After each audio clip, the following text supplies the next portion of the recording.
Hi Reddit. My name is Chris, and I'm an architect. My wife, Olivia, works in PR. We've been together for 12 years. I always believed our marriage was built on a solid foundation of shared memories. My reality is blueprints, facts, irrefutable evidence. Her reality is stories. I loved her ability to turn a boring day into an engaging tale, until I realized she was building a separate world for herself. It started with a small thing. Over breakfast, Olivia recounted a funny incident from a charity dinner we'd both attended 2 weeks earlier. She mentioned a joke told by her colleague Andrew. I looked up from my tablet. Andrew? He wasn't there. Of course he was. She laughed. He even spilled red wine, don't you remember? I remembered the spilled wine. An intern spilled it. Andrew was on a business trip that evening. I knew because I'd emailed him about dates the week before. You're mixing things up, honey. He wasn't there. She shrugged with that condescending smile that always meant, you have a memory like a sieve for anything not on a blueprint. I backed off, but a tiny crack had appeared. A week later, we were planning a trip. Let's stay at that same B&B, Olivia suggested. The one with the huge tub and terrible coffee. Sea Haven? We hated it. The tub was stained, and the owner was creepy. Genuine perplexity crossed her face. What? No, we loved that place. We even said we'd go back. We drank that amazing Pinot Noir on the balcony. We had never stayed at Sea Haven. We'd stayed at Coast Inn. I had the email confirmation. I showed her. She stared at the screen. Strange. I must be confusing it with something else. But her voice carried not annoyance at her own forgetfulness, but slight irritation at my contradiction. I began a quiet investigation. Not of her, but of our shared truth. I opened my digital diary, meticulous, emotionless records of meetings, trips, events from the past 10 years. I started cross-referencing. Discrepancy number 1. Olivia told friends how much fun we'd had at my sister's birthday, laughed till we cried. My diary. Lisa's birthday. Olivia complained of headache, left early. Awkward. Discrepancy number 2. She nostalgically recalled our spontaneous trip to Lake Tahoe last fall. My calendar showed I was on a 3-week training in Chicago that last fall. Discrepancy number 3. At dinner, she told a story about how she and Andrew accidentally locked themselves in the office on a weekend while showing the space to a new client, and how they survived on pizza ordered through the window. The story was vivid, detailed. I stayed silent. That weekend, according to her, she'd been helping a friend move. I checked her phone location history. We shared locations, for safety. That weekend, her phone was near the office from 11 a.m. to 6 p.m. Andrew, her colleague, an unremarkable guy in glasses, appeared more and more often. Not as the main character, but as a supporting player in her best stories. The source of a witty remark, the savior in minor mishaps, the conversationalist in funny situations. He was the spice her anecdotes needed. I created a new folder on my computer. Not a dossier on her. A discrepancy log. I recorded dates, her version of events, and my documentary evidence, bank statements, calendar entries, photos, screenshots of correspondence. It wasn't surveillance. It was an attempt to keep reality from unraveling. I felt like an archivist discovering that someone was slowly replacing original documents with skillful copies featuring alternate plots. My friend Mark, a psychologist, listened to my disjointed explanation over beer. I presented it as a hypothetical puzzle. If someone's memory systematically diverges from verifiable facts, and those divergences consistently feature the same third person, it might not be lies, Chris, he interrupted gently. It might be escape. If reality feels too gray, too boring, or too lonely, the psyche starts editing. Adding color, dialogue, characters. Self-medication through narrative. So the problem isn't him? I asked, the ice in my chest growing heavier. The problem is the emptiness he fills. He might not even suspect the role he plays in someone else's internal script. I drove home, Mark's words pounding in my temples. The role in a script. Was Andrew a co-author of this parallel reality, or just a prop in her internal theater? Not knowing became a special kind of torture. I wasn't losing my wife, I was losing our shared past. The foundation everything stood on was turning to quicksand. And with every new, remember that time Andrew and I sank deeper. I became an observer in my own marriage.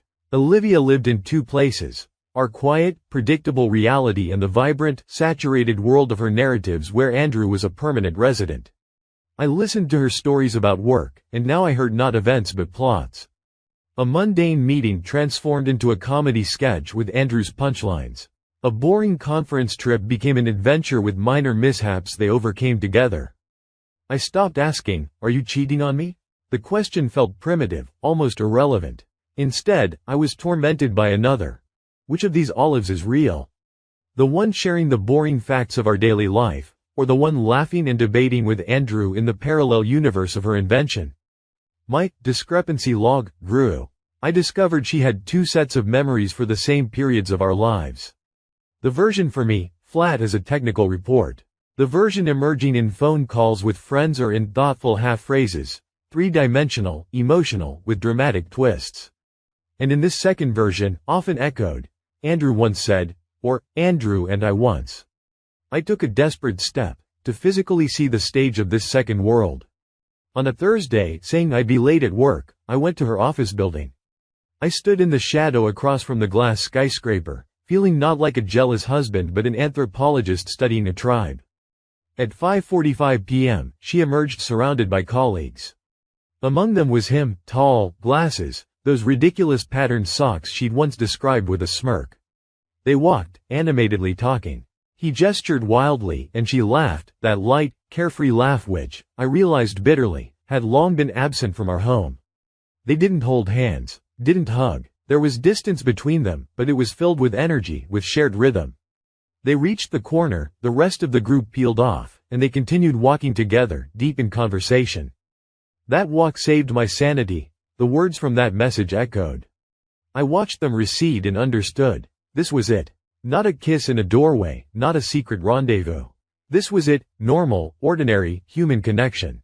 The very thing my marriage with me apparently lacked. He got her best version, engaged, witty, alive. I got the default version, tired, distant, trapped in the cage of facts I'd built around us. Driving home in an empty car, I felt no rage. I felt chilling, all-encompassing understanding. The threat wasn't Andrew. The threat was the quality of time he shared with her. The threat was that in her internal universe, it was more interesting with him than with me in reality. The confrontation brewed like an abscess. And it burst not over a new lie, but over an old one I finally dared to voice. We were having dinner. She was talking about exhibition preparations. Andrew's name flickered again, as the author of a successful idea. "Olivia," I said, my voice unnaturally calm. "Let's be honest. Last Wednesday, your therapy session, how did it go?" She froze for an instant. "Fine. Intense. We were digging into childhood stuff." "Why?" "Because at 8:47 p.m., Andrew texted you on Slack. Thanks again for today." That walk saved my sanity. "And you were right about the ending, total cop-out." I recited it word for word, looking her straight in the eye. "You told me you were at therapy, then stopped for groceries. You said nothing about a walk. With Andrew." The silence that followed was thick, viscous. I watched a wave of panic cross her face, not guilt. Guilt is for those caught in wrongdoing. Panic is for those whose carefully constructed alternative reality is suddenly floodlit. "It wasn't like that," she breathed. "After my session, I felt awful. I ran into him in the lobby. He saw I was upset. We just walked a few blocks. It meant nothing." It's not about what it meant. My composure shattered. My voice cracked. It's about the fact that it happened in a parallel universe you don't let me into. It's about Andrew being in every other story you tell, but in versions I don't remember. It's about us having two different pasts, Olivia. I check documents, photos, diaries, and you live in a novel you're writing yourself, and he's your co-author. She cried, but the tears were from anger and despair, not remorse. "You don't understand. You're obsessed with facts. You have an Excel spreadsheet for our life. What does it matter if I mix up a detail? You're not mixing up details." I shouted, the walls seemingly shaking from this unfamiliar sound. "You're letting a stranger into our memories. You're creating a shared past with him that you and I don't have. That's not a memory lapse. That's narrative infidelity." This term, narrative infidelity, hung in the air, heavy and precise as an indictment. She stared at me, eyes wide, and in them I read not just fear, but shock that her secret, almost unconscious survival mechanism had been not only discovered but accurately named. I'm lonely, Chris, she cried out, and that was the truth beating from within. You're here, but you're keeping score. I tell you a story, and I see you mentally checking it against your damn log. With Andrew, I can just talk. I can embellish. I can turn a boring meeting into a comedy. I can be interesting. With you, I have to be accurate. Her words didn't strike the armor of jealousy. They struck the unprotected core of my righteousness. They didn't excuse her, but they explained everything. I wasn't a deceived husband. I was a jailer discovering his prisoner had secretly written fantasy novels for years to escape the cell I'd built. We didn't reconcile that night. We retreated to different rooms, each carrying our own wound. Hers, that her escape had been interrupted. Mine, the realization that I was both victim and accomplice, cause of this whole nightmare. The next morning, I didn't go to work. I sat in my study, looking at two parallel worlds superimposed. Mine, meticulous, documented, empty. Hers, vivid, shaky, populated by a ghost who paid her in the simple currency I lacked, attention. Physical infidelity, at that moment, ceased to matter. The real betrayal was total and already accomplished. She had revoked my co-authorship of our life story. And my obsession with factual truth had made our shared story too boring to tell. We entered a state of cold, armed détente. The sharp pain of the first confrontation dulled into a hollow, aching emptiness. We spoke to each other politely, distantly, like roommates in a communal apartment who'd run out of water for the shared kettle. Olivia stopped telling me about work. I stopped asking. The house became a quiet, sterile museum of our relationship, where all the exhibits were labeled but no one had looked behind the glass in ages. The idea of seeing a marriage counselor came from me, but I suggested it without any hope. More like a final formal act before surrender. To my surprise, Olivia agreed immediately, without argument. Maybe she too was tired of living in two realities and wanted some authority to declare which one was real. Dr. Alice Morgan was a woman in her 60s, with short hair and a gaze that seemed to see not only what we said but all the words we swallowed. Her office was furnished with studied neutrality, beige walls, two identical armchairs, a low table with tissues. A place where conflicts were supposed to dissolve into beigeness. The first 2 sessions we sat in silence or exchanged accusations in a dissected, polite form. I spoke about divergences in perception of reality. Olivia spoke about an oppressive atmosphere of total control. Dr. Morgan listened, made notes, and didn't intervene. In the 3rd session, she finally spoke. Chris, you mentioned a discrepancy log. Did you bring it with you? I nodded and pulled out the printout. 20 pages of dense text. Dates, quotes, refutations. My Bible of truth. Olivia, did you know about this log? Olivia shook her head. Tears stood in her eyes, but they weren't tears of hurt. They were tears of strange relief. As if she'd finally seen the scale of the disaster, drawn in black and white. May I take a look? Dr. Morgan asked. I handed her the folder. Slowly, page by page, she scanned the entries. The silence in the room became physically palpable. I looked at Olivia. She looked at the floor. Finally, Dr. Morgan closed the folder and placed it on the table between us, like evidence. Chris, I'll ask you a question, and I want you to answer as honestly as you can. Why did you keep this log? To preserve the truth, I answered without hesitation. So I'd have proof I wasn't going crazy. The truth, she repeated. You kept it to prove that your version of events is the only correct one. This is an archive of your rightness. Now tell me, when was the last time you felt close to Olivia while reading this log? I opened my mouth and closed it. There was no answer. Olivia, she turned to my wife. I'll ask you to do the same. When you created your alternate versions of events, did you do it to hurt Chris? No, burst out of her. I did it to survive. So the day wouldn't feel so gray. So I could seem more interesting to myself. Did you ever tell Chris that you felt gray and lonely? Olivia was silent, but her silence was more eloquent than any words. There's your problem. Dr. Morgan leaned back in her chair. Neither of you cheated on each other with other people. You cheated on each other with your own versions of reality. Chris cheated on you with the idea of total, documented truth that leaves no room for living feelings. Olivia cheated on you with the idea of a more interesting life, where her real husband was just an annoying obstacle. You weren't partners. You were two writers writing completely different books about the same marriage. And you never showed each other the drafts. Her words hung in the air like a verdict, but a verdict that left room for appeal. For the first time in weeks, I looked at Olivia not as a source of lies, but as a person who, like me, was in unbearable pain. "What do we do?" I asked, and my voice for the first time in a long while didn't sound like a prosecutor's. "First, bury the past," Dr. Morgan said firmly. "Not forget it, but bury it. Acknowledge that your shared memories no longer exist. There are your memories and her memories. They may never coincide. The question isn't who's right. The question is whether you're willing to build new memories, knowing about this divergence." We walked out of that office that evening as different people. Not reconciled, but armed with a new, terrifying understanding. We had no shared past. Only a blank sheet on which we had to write something that wouldn't crumble at the first fact check. The months following that conversation in Dr. Morgan's office were like slow, painful rehabilitation after a serious illness. We learned to talk again. Not about facts, about feelings. Not about who said what, but about what we felt when that happened. It was an entirely new language, and we learned it like children, stumbling over every word. I closed my discrepancy log. That was the hardest part. Every time I heard Olivia tell a story where reality shifted slightly, my hand would reach for my phone to make a note. I suppressed this impulse through sheer physical effort. Instead, I asked, "What were you feeling at that moment?"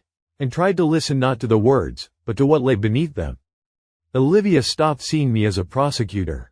It was hard for her too. She was used to hiding in her narratives, and now that the refuge was destroyed, she had to face reality head-on, its boredom, its small failures, its silence. Sometimes she'd slip, and her stories would again contain embellished details. But now, noticing it, she wouldn't defend herself. She'd stop and say, "I'm doing it again, aren't I? Making things up? It's just that reality was so dull." Andrew disappeared from her stories. Not because I demanded it, but because the need for him was gone. When Olivia no longer needed to escape into a parallel universe, its inhabitants lost their right to exist. She changed projects at work, and they stopped crossing paths daily. I never asked if there was something more between them. At some point, I realized I no longer needed the answer. What mattered was what was happening here and now, between us. We didn't return to our old life. That was impossible. The old life was built on a foundation that had proven illusory. Instead, we began building a new one, from scratch, on entirely different principles. First principle: the right to subjectivity. We acknowledge that each of us has their own version of reality, and it has a right to exist.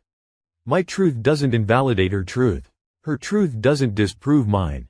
They're simply different, like two paintings of the same landscape by different artists. Second principle: emotions matter more than facts. We stopped arguing about whether something happened or didn't happen. We started talking about how it felt. It turned out that behind every argument about facts stood an unmet emotional need. I needed a sense of control and stability. She needed to feel seen and valued. When we learned to talk about these needs directly, the need for wars over truth disappeared. Third principle: the ritual of presence. We instituted a rule. Every evening, at least 15 minutes, we spend together without phones, without TV, without distractions. Just talking. Not about plans and problems, but about what happened during the day, what we read, what moved us, what made us laugh. These weren't reports, they were exchanges of stories, but now stories we created together, in real time, for one single listener. A year into our rehabilitation, something happened that became a turning point for me. We were on a short trip, in that same coastal town where, according to Olivia's version, we'd once stayed at a non-existent hotel with wonderful Pinot Noir. We sat in a cafe, drinking local wine, not Pinot Noir, but decent, watching the sunset. And Olivia said, "Remember that time She stopped herself. "No, wait, I want to tell you what I'm feeling right now. Right this moment, watching this sunset, with this wine, next to you. This is a new moment. Let's remember it as it is. Without embellishment, just ours." I nodded, and in that moment, I understood that we were truly healing.